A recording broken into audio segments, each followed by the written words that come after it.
I'm the Jack of all trades, and you're watching Jack Attack, the only review series on the internet that just when you thought you were out, it pulls you back in. Today I am reviewing just one movie. Originally, I was going to do a speed round where I reviewed many movies, but it turned out to be 45 minutes long, because I have opinions on everything. So I cut it all apart, and now I'm filming another intro. And now we go back to the past.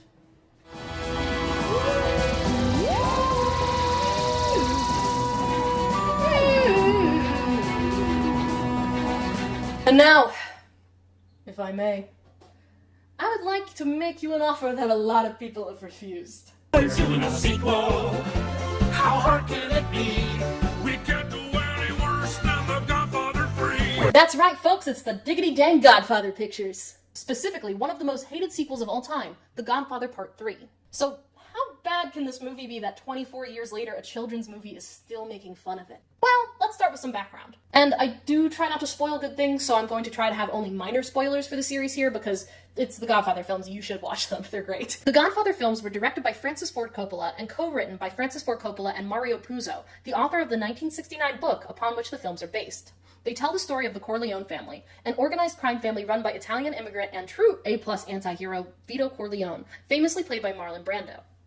The main focus of the films is Vito's middle son Michael, played by Al Pacino, who despite his wishes is groomed to take over for his father as head of the family business. Other characters include his brothers Fredo and Sonny, the family's advisor Tom Hagen, and Michael's sister Connie, played by Francis Ford Coppola's own sister Talia Shire, who is also Adrian in the Rocky movies, which I am reviewing. All of them. Soon. Keep your eyes peeled. Anyway, the first film, The Godfather Part 1, came out in 1972, with the story spanning 1945 to 1955. It was the highest-grossing film of 1972, and for a while, it was also the highest-grossing film ever made, only topped by The Exorcist coming out the following year. It won the Oscars for Best Picture, Best Actor, and Best Adapted Screenplay.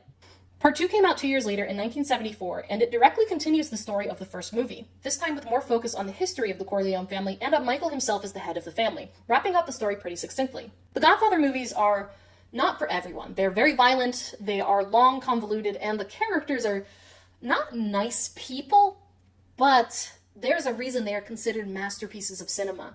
I watched The Godfather and I was engaged in the first 2 minutes of the film. It was like a book I couldn't put down. I was completely taken by it. Between fascinating characters, stellar acting, elaborate sets, and just a slice of Italy and America and gangster fiction that has never since seen its match. In my opinion, The Godfather Part 1 and Part 2 are two of the best films ever made. My favorite is actually the first one, but popular opinion tends to favor the second one. Really, there's no wrong opinion. Except, well...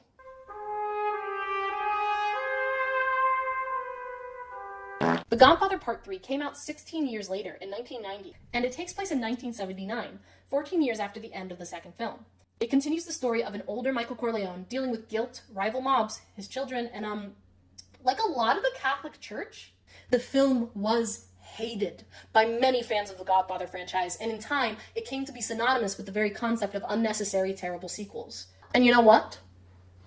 This is probably one of the highest quality sequels ever made. In fact, I'd even venture to say it's better than 90% of mainstream films. Aha! Bet you didn't expect that, did ya? That's right, motherfuckers. The sets are beautiful, the acting is amazing, the story is engaging, and we even get to meet new, interesting characters like Andy Garcia as Michael's ambitious bastard nephew, Vincent Mancini. But here's the thing. There were some flaws.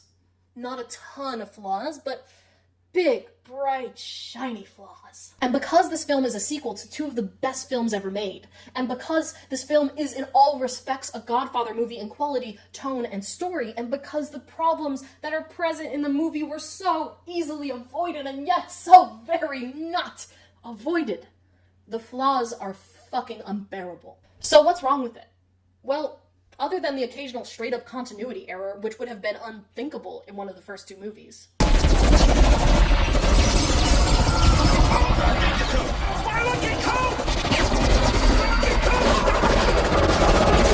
A lot of beloved characters are missing or have been written out. The main romance of the movie is between two first cousins.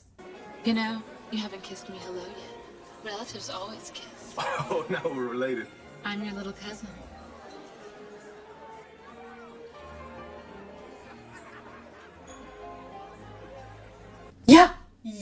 Did that feel uncomfortable? Because that's how this movie starts. And one of the cousins is the director's daughter, and that sex scene reads with the discomfort of a girl pretending to have sex in front of her dad.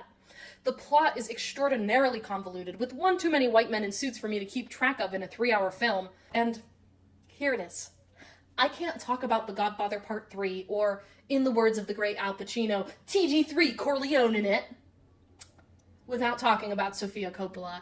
Sofia Coppola plays Mary Corleone, the daughter of Al Pacino's character, Michael Corleone. Mary is ostensibly a young woman who wants to believe in her father, and also absolutely fucks her cousin, because we are making bold choices in this movie. And poor Sofia Coppola, who, in her defense, did not want this part, is not a good actor. She is, in fact, a bad actor.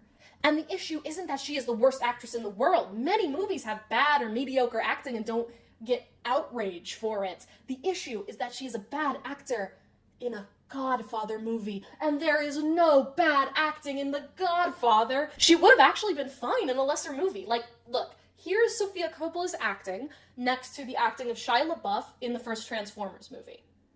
It squirts the fuel in so you can go faster. Oh. I'd like to go faster. 3 years later, he owned the company. Only in America. That's it. Okay.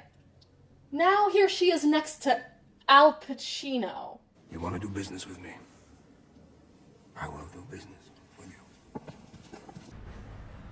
Tony says that I'm a front for the foundation. That you're using me just to pull the strings. Ooh. Ugh. Here she is next to Amanda Bynes in She's the Man. Hey! Hey! What up? The Vito Corleone Foundation helps the impoverished of every country.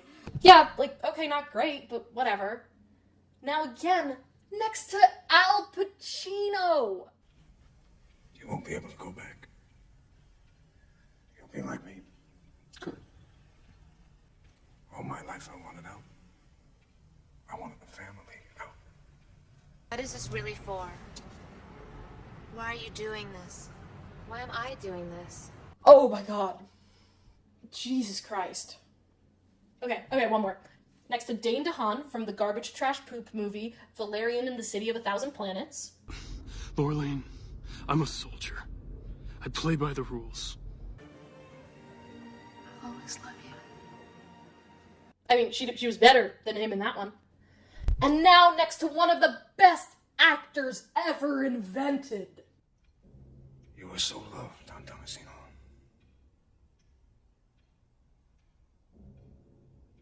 Why was I so feared?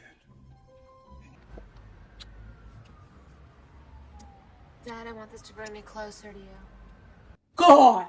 Look at this. It is the first time the reality breaks in the entire series. Before she came on screen, I was watching Michael Corleone.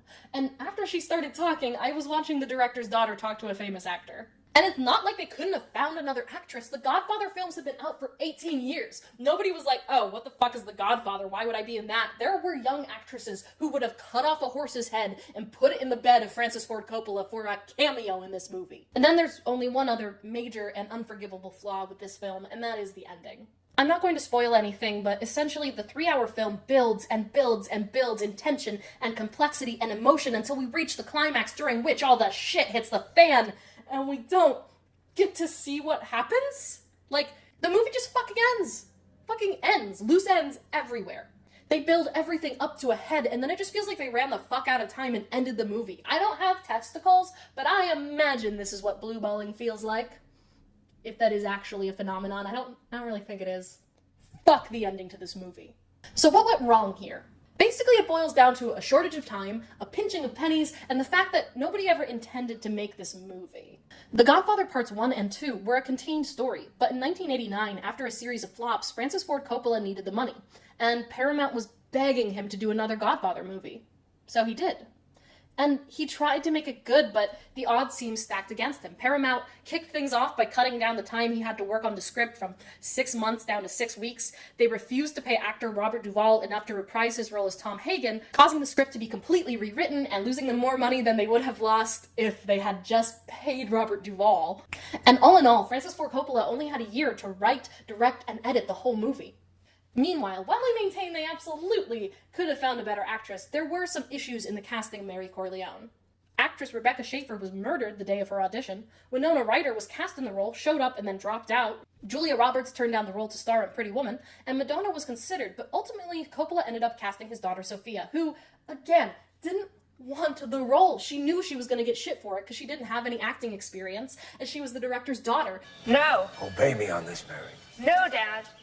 Even the other actors asked Francis Ford Coppola to reconsider, but he refused, and eventually Sophia accepted the role, earning not one but 2 raspberries for her performance. Sofia Coppola didn't do a lot of acting after that, but she did become a successful director in her own right, with films such as Lost in Translation and Marie Antoinette. And honestly, good for you, Sophia, both for directing and no longer acting. Financially and critically, The Godfather Part 3 did well at the box office and earned 7 Oscar nominations, with mixed reviews from critics, even if fans of the original movie were outraged. And at this point, that is the film's legacy, the outrage of the fans. But in the end, this is a Godfather movie. It's the worst of the 3, for sure, and the flaws are such a shame because they were so easy to just not do, but I'm glad they made it. I got to see most of the next chapter in a fascinating story. I got to see new characters and amazing sets and some good acting. Now we're back to the present again. If you want more videos like this to be made, it really helps me out when you share and subscribe, and you can also pledge on Patreon. Tune in next time to hear Jack say...